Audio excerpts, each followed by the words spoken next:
పర్యాటకంలో ఆంధ్రప్రదేశ్ని అగ్రస్థానంలో నిలపాలని ఆంధ్రప్రదేశ్ ముఖ్యమంత్రి వర్యులు నారా చంద్రబాబు నాయుడు గారు ప్రయత్నం చేస్తున్నారు. అందులో భాగంగానే ప్రపంచ ప్రఖ్యాతగాంచినటువంటి డిజ్నీ వరల్డ్ని ఇప్పుడు ఆంధ్రప్రదేశ్లో ఏర్పాటు చేసేలాగా ఆయన సన్నాహాలు సిద్ధం చేస్తున్నారు. అందులో భాగంగానే డిజ్నీ వరల్డ్ని అనంతపురంలో ఏర్పాటు చేసేటువంటి అవకాశాలను పరిశీలించాలని, అవసరమైతే డిజ్నీ వరల్డ్ ప్రతినిధులతో సంప్రదింపులు జరపాలి అంటూ నారా చంద్రబాబు నాయుడు గారు అధికారుల్ని ఆదేశించినటువంటి నేపథ్యంలో అసలు ఆంధ్రప్రదేశ్లో ఈ పర్యాటక రంగంలో ఎటువంటి అభివృద్ధి జరగబోతుందనేది మనం ఒకసారి పూర్తి స్థాయిలో విశ్లేషణ చేసుకునేటువంటి ప్రయత్నం చేద్దాం. అనంతలో డిజ్నీ వరల్డ్, టెంపుల్స్ టౌన్లో హోమ్ స్టేలు, ఏపీ టూరిజం మీద సీఎం చంద్రబాబు మెగా ప్లాన్. పర్యాటకంలో ఆంధ్రప్రదేశ్ని అగ్రస్థానంలో నిలపాలని సీఎం చంద్రబాబు ప్రయత్నాలు చేస్తున్నారు. పర్యాటక రంగం మీద సీఎం ఉన్నత స్థాయి సమీక్ష నిర్వహించారు. అరకు కాఫీ, ఎర్రచందనం, చేనేత ఉత్పత్తులతో ఏపీ టూరిజానికి ప్రత్యేకమైనటువంటి బ్రాండింగ్ని తీసుకురావాలని కూడా ఆయన ప్రయత్నం చేస్తున్నారు. రాజమండ్రిని ప్రత్యేక పర్యాటక హబ్గా తీర్చిదిద్దేలాగా ప్రాజెక్టుల రూపకల్పనకి ఆంధ్రప్రదేశ్ ప్రభుత్వం, ఆంధ్రప్రదేశ్ ముఖ్యమంత్రి వర్యులైనటువంటి నారా చంద్రబాబు నాయుడు గారు ప్రయత్నాలు చేస్తున్నారు. విజయవాడలో మైసూరు తరహాలో అత్యంత వైభవంగా దసరా ఉత్సవాల నిర్వహణ చేసేలాగా కూడా సన్నాహాలు అయితే సిద్ధం చేస్తూ ఉన్నారు. ఆంధ్రప్రదేశ్ పర్యాటక రంగానికి సరికొత్త రూపునిచ్చి ప్రపంచ పటంలో రాష్ట్రానికి ప్రత్యేక స్థానం కల్పించడమే లక్ష్యంగా ప్రభుత్వం భారీ ప్రణాళికలతో ముందడుగు వేస్తూ ఉంది. ఇందులో భాగంగానే అనంతపురంలో ప్రపంచ ప్రఖ్యాతగాంచినటువంటి డిజ్నీ వరల్డ్ సిటీని ఏర్పాటుకు ఉన్నటువంటి అవకాశాలను పరిశీలించాలని, అవసరమైతే డిజ్నీ వరల్డ్ ప్రతినిధులతో సంప్రదింపులు జరపాలి అంటూ కూడా ఆంధ్రప్రదేశ్ ముఖ్యమంత్రి వర్యులైనటువంటి నారా చంద్రబాబు నాయుడు గారు ఉన్నత స్థాయి అధికారులకైతే ఆదేశాలు జారీ చేశారు.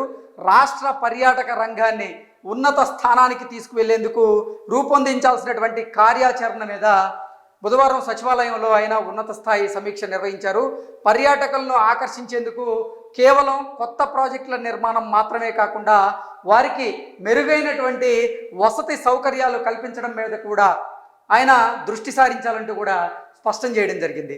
రాష్ట్రంలో పర్యాటకుల బస కోసం గదుల కొరత లేకుండా చూడాలని 2026 మార్చి నాటికి 10,000 గదులు, అలాగే 2029 నాటికి ఏకంగా 50,000 గదులు అందుబాటులోకి తీసుకురావాలని ఆంధ్రప్రదేశ్ ముఖ్యమంత్రి వర్యులైనటువంటి నారా చంద్రబాబు నాయుడు గారు ఆ లక్ష్యంగా అధికారులను నిర్దేశించారు.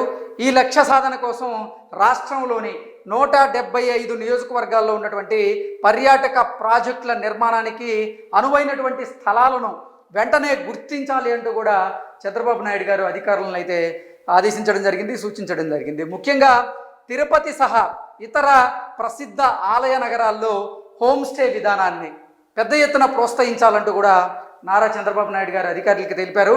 కోనసీమ సహజ సౌందర్యాన్ని, అలాగే గ్రామీణ వాతావరణాన్ని పర్యాటకులు ఆస్వాదించేలాగా అక్కడ ప్రత్యేకమైనటువంటి హోమ్ స్టేలను అభివృద్ధి చేయాలని, ఈ రంగంలో పెట్టుబడులు పెట్టేందుకు ప్రవాసాంధ్రులు అవసరమైతే ఎన్ఆర్ఐలతో మాట్లాడాల్సిందిగా, వారిని కూడా భాగస్వాములు చేయాల్సిందిగా అధికారులకు చంద్రబాబు నాయుడు గారు దిశానిర్దేశం చేశారు.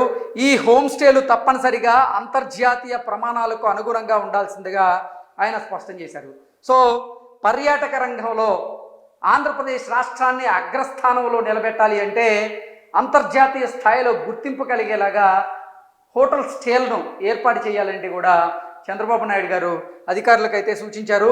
కొత్త ప్రాజెక్టులతో పర్యాటకానికి కొత్త శోభ రాబోతోంది. ఆంధ్రప్రదేశ్ ప్రభుత్వంలో రాష్ట్రంలోని వివిధ ప్రాంతాల్లో పర్యాటకులను ఆకట్టుకునేలాగా వినూత్నమైనటువంటి ప్రాజెక్టులను చేపట్టాలంటూ ముఖ్యమంత్రి వర్యులు అధికారులకైతే సూచించారు.